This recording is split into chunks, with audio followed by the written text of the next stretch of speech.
إن الحمد لله نحمده ونستعينه ونستغفره ونعوذ بالله من شرور أنفسنا ومن سيئات أعمالنا من يهده الله فلا مضل له ومن يضلل فلا هادي له وأشهد أن لا إله إلا الله وحده لا شريك له وأشهد أن محمدًا عبده ورسوله أما بعد فإن خير الحديث كتاب الله وخير الهدي هدي محمد صلى الله عليه وسلم وشر الأمور محدثاتها وكل محدثة بدعة وكل بدعة ضلالة وكل ضلالة في النار فقال الله عز وجل أعوذ بالله من الشيطان الرجيم يوم نقول لجهنم هل امتلأت وتقول هل من مزيد وأزلفت الجنة للمتقين غير بعيد وأزلفت الجنة للمتقين غير بعيد هذا ما توعدون لكل أواب حفيظ من خشي الرحمن بالغيب وجاء بقلب منيب ادخلوها بسلام ذلك يوم الخلود لهم ما يشاءون فيها ولدينا مزيد وقال جل وعلا في مقام آخر ولكل أمة جعلنا منسكا ليذكروا اسم الله على ما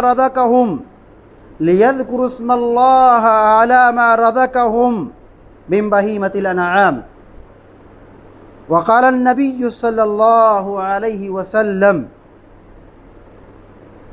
من وجد سعة فلم يضحي فلا يقربن مصلانا رواہ احمد۔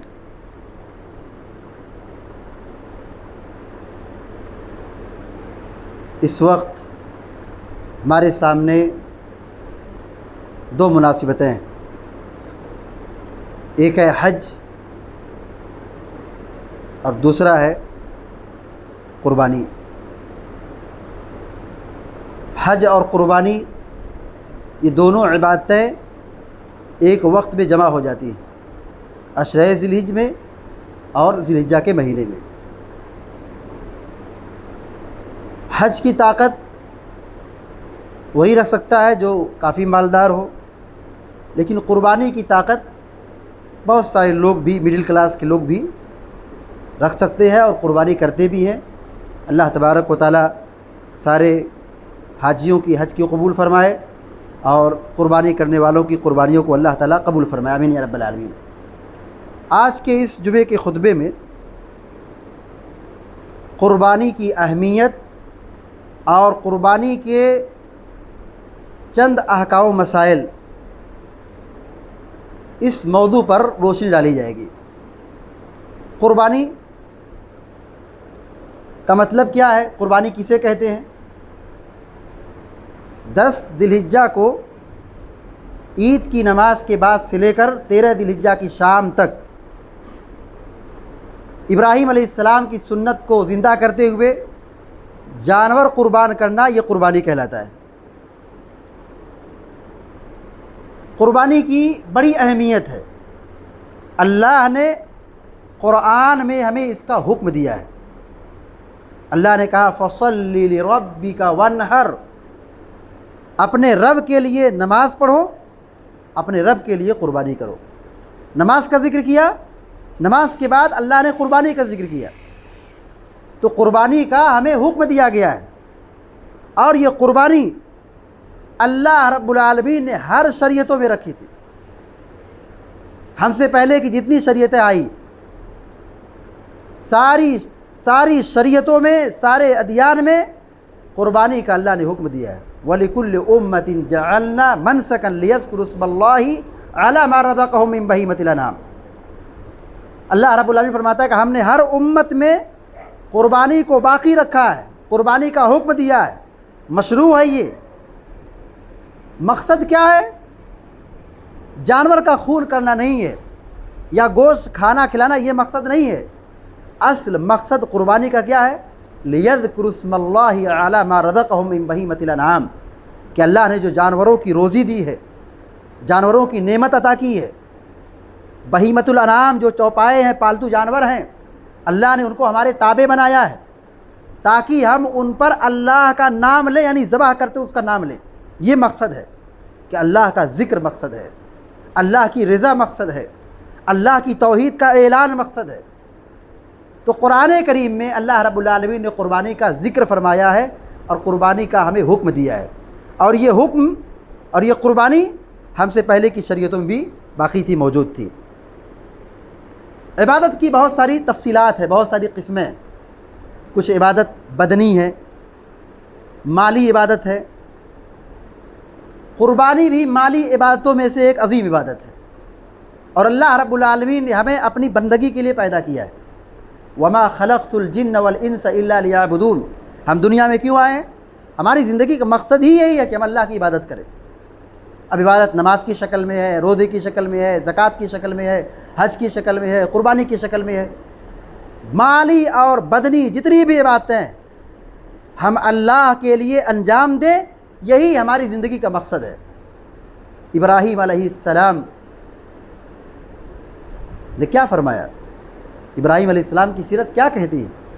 اللہ رب العالمین قرآن کریم میں فرماتا ہے قل ان صلاتی ونسکی ومحیای ومماتی للہ رب العالمین۔ ابراہیم علیہ السلام کتنی عظمت والے، کتنی منقبت اور فضیلت والے نبی ہیں۔ ابراہیم علیہ السلام اور پیارے نبی صلی اللہ علیہ وسلم اللہ کے خلیل ہیں۔ اللہ کے نبی علیہ السلام سے اللہ تعالیٰ کہہ رہا ہے، کیا کہہ رہا ہے؟ قل، اے نبی کہہ دیجئے، ان صلاتی و نسکی و محیای، اے نبی کہہ دیجئے بے شک میری نماز اور میری قربانی، میری عبادت، و محیای و مماتی للہ رب العالمین، میرا مرنا اور میرا جینا سب اللہ رب العالمین کے لیے، لا شریک لہ، اس کا کوئی شریک نہیں۔ تو ہماری زندگی کا مقصد یہی ہونا چاہیے کہ ہم اللہ کی بندگی کریں، قربانی کریں۔ اللہ کے نبی صلی اللہ علیہ وسلم مدینہ پہنچنے کے بعد آپ کے سامنے بہت سارے مسائل تھے، بہت سارے پرابلمس تھے۔ مدینہ میں غربت بھی تھی، ابتدائی دور کی اگر بات کریں بڑی غربت تھی، اور کبھی غربت کچھ ہلکی ہوئی، کچھ کم ہوئی، بعد میں اور بڑھ گئی۔ لیکن اللہ کے نبی صلی اللہ علیہ وسلم قربانی چھوڑتے نہیں تھے۔ پیارے نبی صلی اللہ علیہ وسلم ہر سال قربانی کرتے تھے۔ پیارے نبی صلی اللہ علیہ وسلم 2 میڑھے کی قربانی کرتے تھے، ڈبل قربانی کرتے تھے۔ پیارے نبی صلی اللہ علیہ وسلم 2 دمبا ذبح کرتے، ایک سال آپ نے 2 دمبا ذبح کیا۔ آپ نے کہا یہ میری طرف سے اور میری امت کے ان لوگوں کی طرف سے، دوسری جو قربانی کی، اور کیا کہا؟ میری امت کے ان لوگوں کی طرف سے جنہوں نے قربانی نہیں کی ہے۔ پیارے نبی صلی اللہ علیہ وسلم کی سیرت طیبہ ہمیں یہ بتاتی ہے کہ اللہ کے نبی صلی اللہ علیہ وسلم ہر سال قربانی کرتے تھے، چھوڑتے نہیں تھے۔ صحابہ اکرام کہتے کہ ہم لوگ ایک سال اللہ کے نبی علیہ السلام کے ساتھ سفر میں تھے، ہم نے سفر میں بھی قربانی کی، گھر سے دور تھے، سفر میں تھے، عید الاضحیٰ کا وقت آ گیا، قربانی کا وقت آ گیا، ہم نے سفر کے اندر بھی قربانی کی ہے۔ پیارے نبی صلی اللہ علیہ وسلم قربانی کے حوالے سے فرماتے ہیں وَمَنْ وَجَدَ سَاعَةً فَلَمْ يُضَحِّ فَلَا يَقْرَبَنَّ مُصَلَّانَا، کہ جو آدمی قربانی کی طاقت رکھتا ہے، یعنی اتنا مال ہے کہ وہ جانور خرید سکتا ہے، قربانی کر سکتا ہے، اور اس نے قربانی نہیں کی، پیارے نبی علیہ السلام کہتے ہیں وہ ہماری عیدگاہ کے قریب نہ آئے۔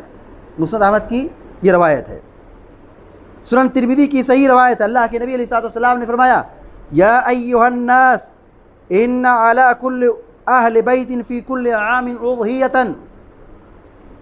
آپ نے فرمایا اے لوگو سنو، ہر گھر پر، ہر سال ہر گھر پر ایک قربانی۔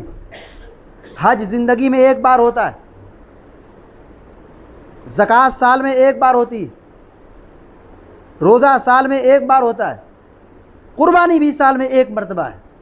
کیا کہا آپ نے کہ ہر سال ہر گھر پر قربانی کرنا ہے۔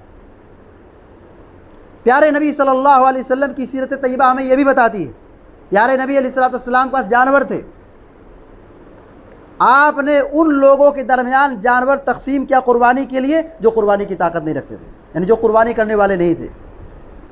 قربانی کا جانور آپ نے تقسیم کیا ہے، ان لوگوں کو دیا ہے۔ اس سے ہم اور آپ اندازہ لگا سکتے ہیں قربانی کی اہمیت کیا ہے۔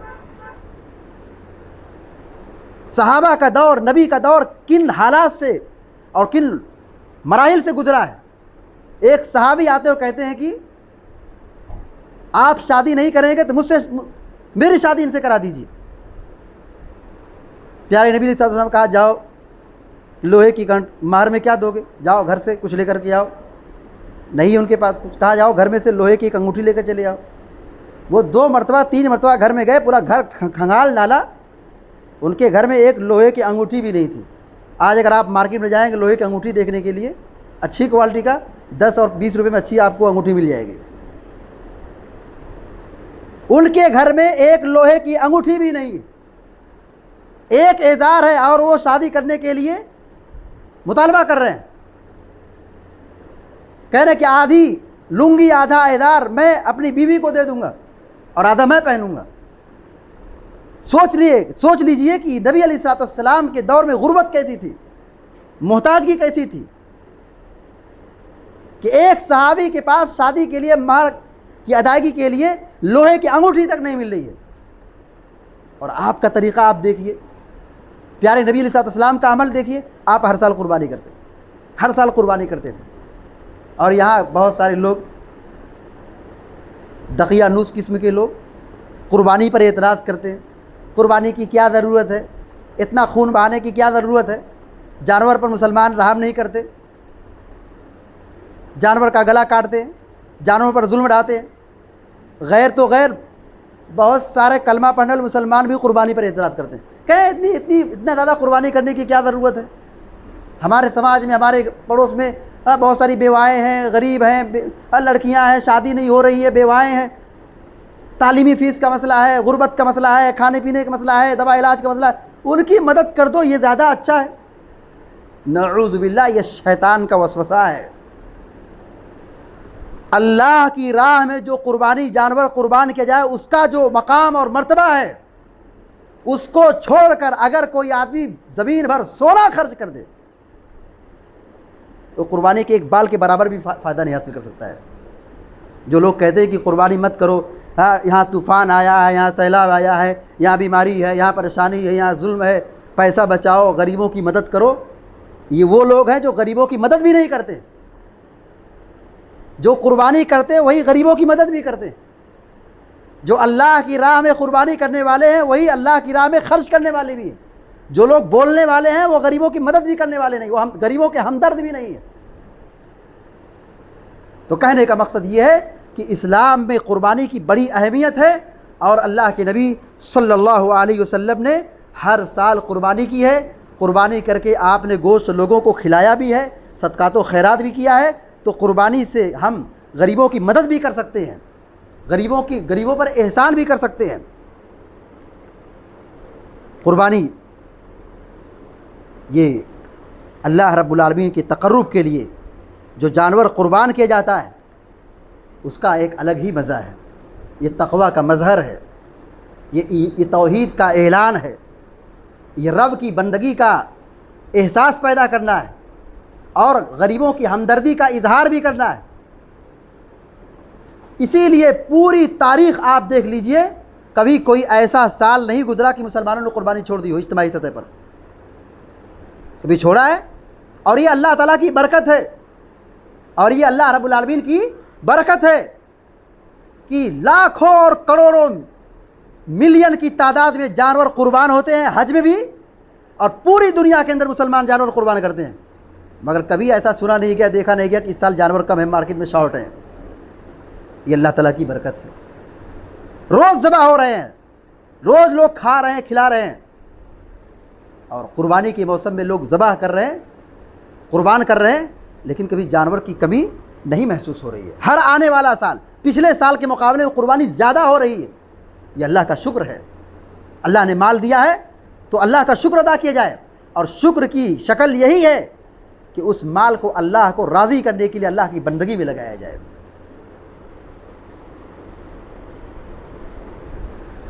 مہنگی شادیاں ہوتی ہیں، مہنگی گاڑی خریدی جاتی ہے، مہنگا موبائل لیا جاتا ہے، مہنگا سامان خریدا جاتا ہے، تو وہاں کوئی اعتراض نہیں کرتا کہ پیسہ بچا لو، وہاں کم کر کے یہاں غریبوں کی مدد کرو۔ اپنے مطلب کا اگر سامان لینا ہو تو ہاں ہم وہاں پہ بے دریغ پانی کی طرح پیسہ بہاتے ہیں، وہاں پہ ہمیں احساس نہیں ہوتا ہے کہ ہاں تھوڑا شارٹ کر لو، کم کر لو، غریبوں کا خیال رکھو۔ گھر بنا رہے ہیں، کروڑوں کا خرچ جا رہا ہے، تو چھوڑو اپنے بازو پڑوسی میں اس کے لیے چھت کا اور چھپر کا انتظام کر دیں۔ وہاں ہمیں یاد نہیں آتا ہے غریب یاد نہیں آتا ہے۔ شادی ہو رہی ہے، لاکھوں کا خرچہ ہم کر رہے ہیں، وہاں پہ یہ احساس نہیں ہوتا ہے کہ ہم کسی بیوہ کی، کسی یتیم کی شادی کرا دیں۔ گاڑی لے رہے ہیں، کبھی اپنے پڑوسی کے غریب بچے کے سائیکل لینے کی فکر نہیں کرتے ہیں۔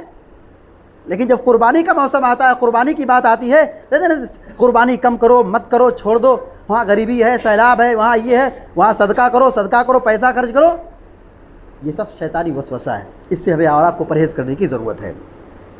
اللہ کے نبی صلی اللہ علیہ وسلم نے ہمیں یہی سبق سکھایا ہے، ہمیں یہی تعلیم دی ہے کہ ہم قربانی کریں اور ہر سال قربانی کرتے رہیں، قربانی نہ چھوڑیں، قربانی کرتے رہیں۔ اللہ کے نبی علیہ السلام نے ہر سال قربانی کی ہے۔ جس سال آپ نے حج کیا ہے، 100 اونٹ اللہ کے نبی علیہ السلام نے قربان کیا ہے، 100 اونٹ قربان کیا ہے۔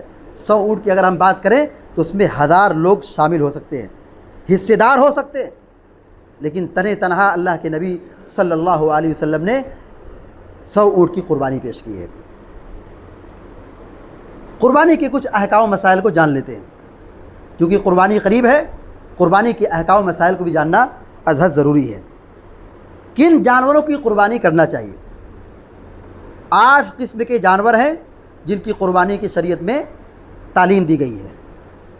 اونٹ اونٹنی، گائے بیل، یہ 4 ہو گئے، بکرا بکری، دمبا دمبی، یہ 8 قسم کے جانور ہیں۔ 2 بڑے جانور ہیں اور 2 چھوٹے جانور، نر مادہ ملا کے 4 8 جانوروں میں سے جس کی بھی آدمی طاقت رکھے قربانی کر سکتا ہے۔ اللہ کے نبی صلی اللہ علیہ وسلم بکثرت یا اکثر جو احادیث میں تعلیم ملتی ہے، آپ دمبا کی قربانی کرتے تھے، تو بکرا بکری، دمبا دمبی کی قربانی کرنا بعض علماء نے کہا یہ افضل ہے۔ قربانی کے کتنے ایام ہیں، کن دنوں میں قربانی کی جائے گی، کب سے قربانی شروع کی جائے گی؟ 10 ذی الحجہ کو عید کی نماز پڑھنے کے بعد سے، عید کی نماز ہو گئی، ہم پڑھ لیے، وہاں سے قربانی کا وقت شروع ہو جاتا ہے۔ عید کی نماز کے بعد سے لے کے قربانی کا وقت شروع ہوتا ہے، اور 13 ذی الحجہ کی شام تک، سورج ڈوبنے سے پہلے قربانی کی گنجائش ہے۔ البتہ 10 ذی الحجہ کو قربانی کرنا زیادہ بہتر ہے، افضل ہے، چونکہ یہ عشرۂ ذی الحجہ میں سے آتا ہے۔ قربانی کی مناسبت سے بکثرت یہ سوال پوچھا جاتا ہے، کیا بھینس کی قربانی کر سکتے ہیں کیا؟ بھینس کی قربانی کے تعلق سے علماء کا شدید اختلاف ہے۔ بعض لوگوں نے کہا یہ گائے کی جنس ہے، تو ان لوگوں نے کہا قربانی کر سکتے ہیں، اور علماء نے یہ بھی کہا ہے کہ یہ گائے اور بھینس دونوں الگ مخلوق ہے، تو قربانی نہیں کر سکتے۔ تو بہتر یہی ہے کہ 8 جانور جن کا تذکرہ قرآن و حدیث میں موجود ہے، ہم انہی جانوروں پر قربانی کریں، اور بھینس کی قربانی کرنے سے بچیں اور اپنی عبادتوں کی حفاظت کریں۔ قربانی کی مناسبت سے بکثرت ایک سوال آتا ہے، کیا میت کی طرف سے قربانی کر سکتے ہیں؟ دیکھیے، ہم جب قربانی کرتے ہیں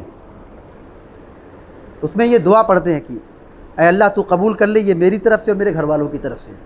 تو گھر والوں میں وہ لوگ بھی آتے ہیں جو زندہ ہیں اور جو مر چکے ہیں، وہ بھی ہمارے گھر کے ہیں۔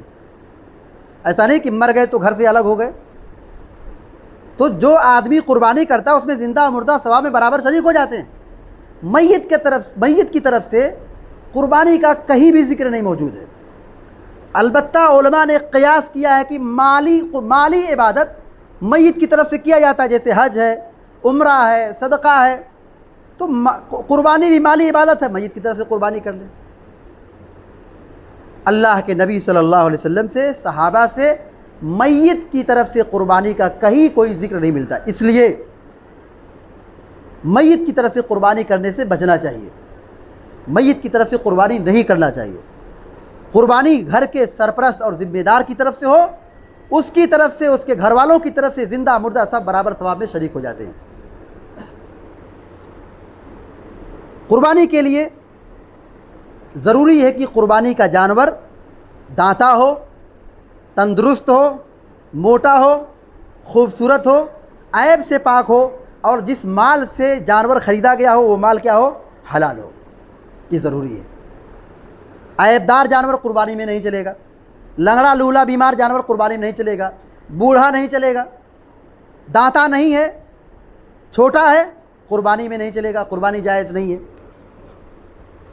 اسی طریقے سے جب قربانی کا موسم آتا ہے تو یہ سوال بھی آتا ہے اور بہت سارے لوگ عمل بھی کر لیتے ہیں جہالت میں، رسول کی طرف سے قربانی، ایک گائے ہے، ایک بیل ہے یا اونٹ ہے، ایک حصہ کم پڑ رہا ہے، کچھ لوگ کہتے چلو ہزار ملاؤ، ایک حصہ جو بچہ ہے اس میں رسول کی طرف سے قربانی کر دیں۔ رسول کی طرف سے قربانی ثابت نہیں ہے۔ عبادت کے لیے دلیل کا ہونا ضروری ہے۔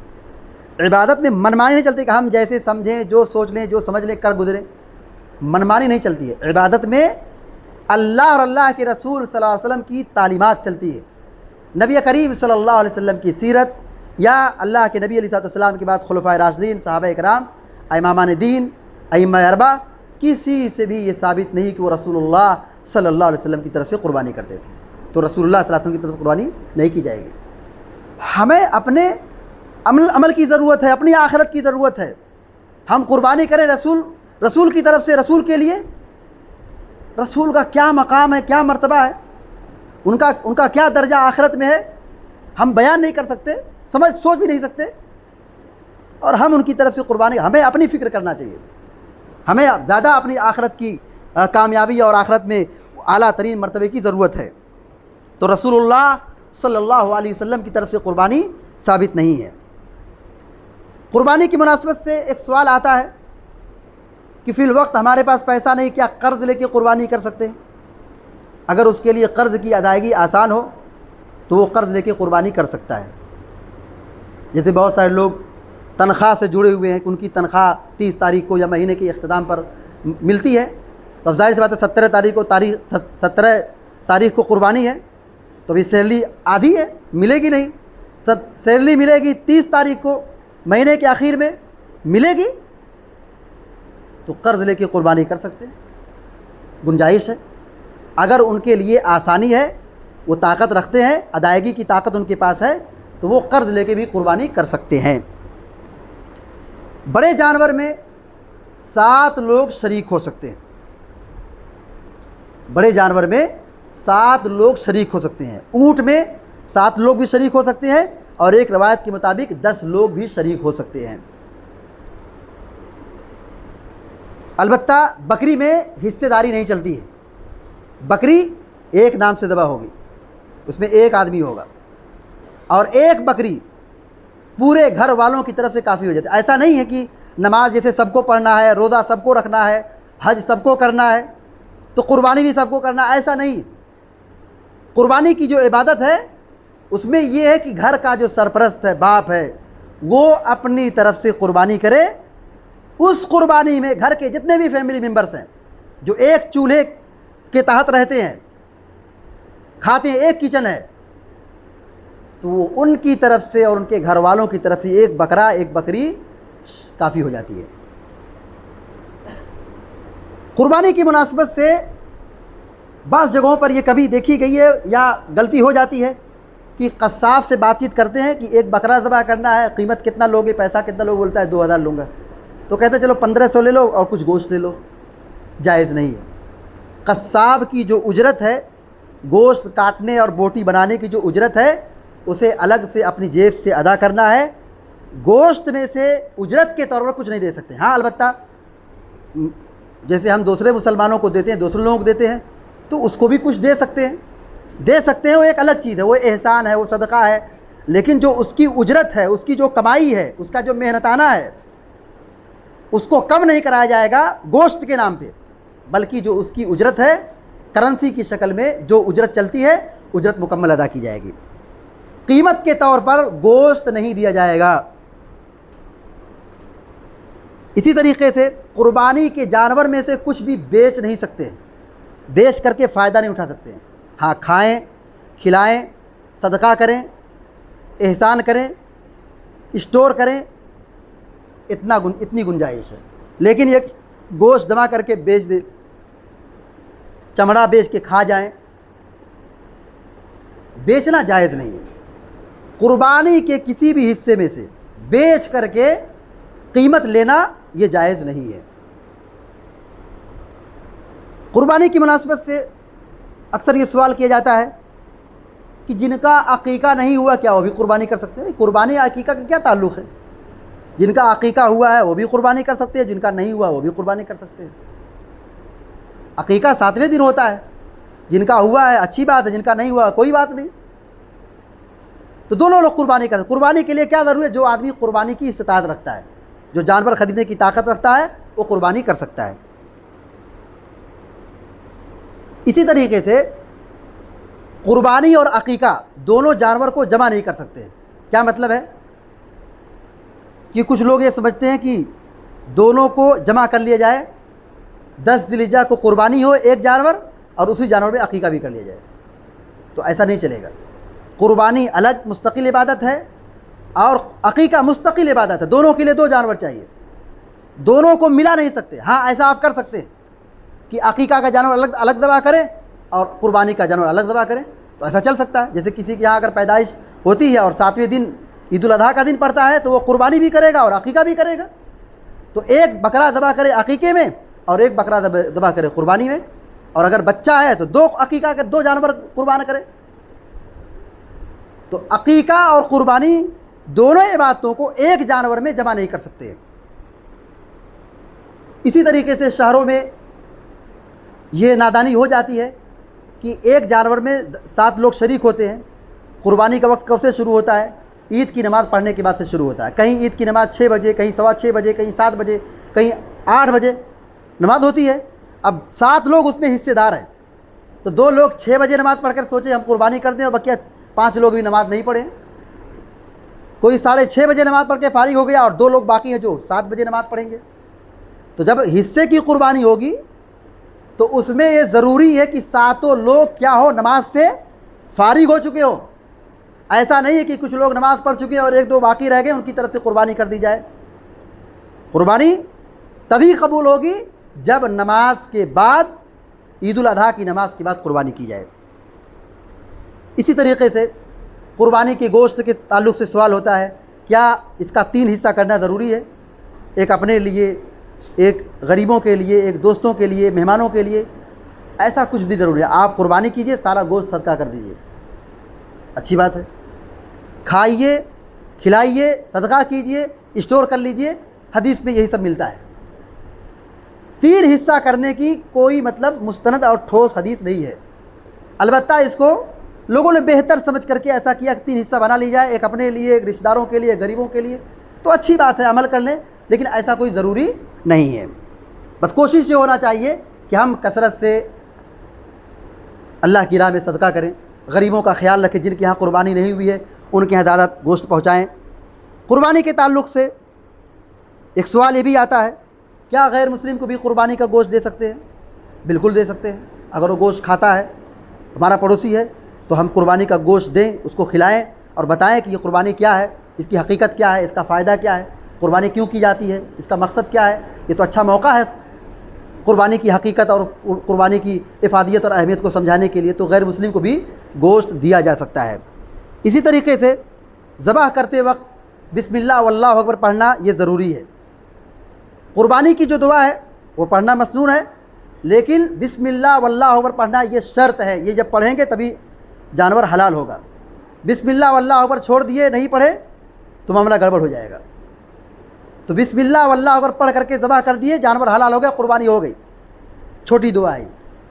نام لینا ضروری نہیں, البتہ مستحب ہے. جن کی طرف سے قربانی ہوگی ان کا نام لینا یہ کیا ہے؟ مستحب ہے, سنت ہے. بھول گئے, چھوٹ گیا یا نہیں لیے, اس پر قربانی پر کوئی اثر نہیں ہوگا, قربانی ہو جائے گی. اللہ رب العالمین سے دعا ہے کہ اللہ تعالی ہم سب کو آپ سب کو دین کی باتوں کو سیکھنے سمجھنے اور اس کے مطابق عمل کرنے کی توفیق عطا فرمائے، آمین یا رب العالمین۔ اقول قولی ھذا واستغفر اللہ لی ولکم ولسائر المسلمین فاستغفروہ انہ هو الغفور الرحیم، وصلی اللہ علی نبینا محمد وسلم تسلیما کثیرا۔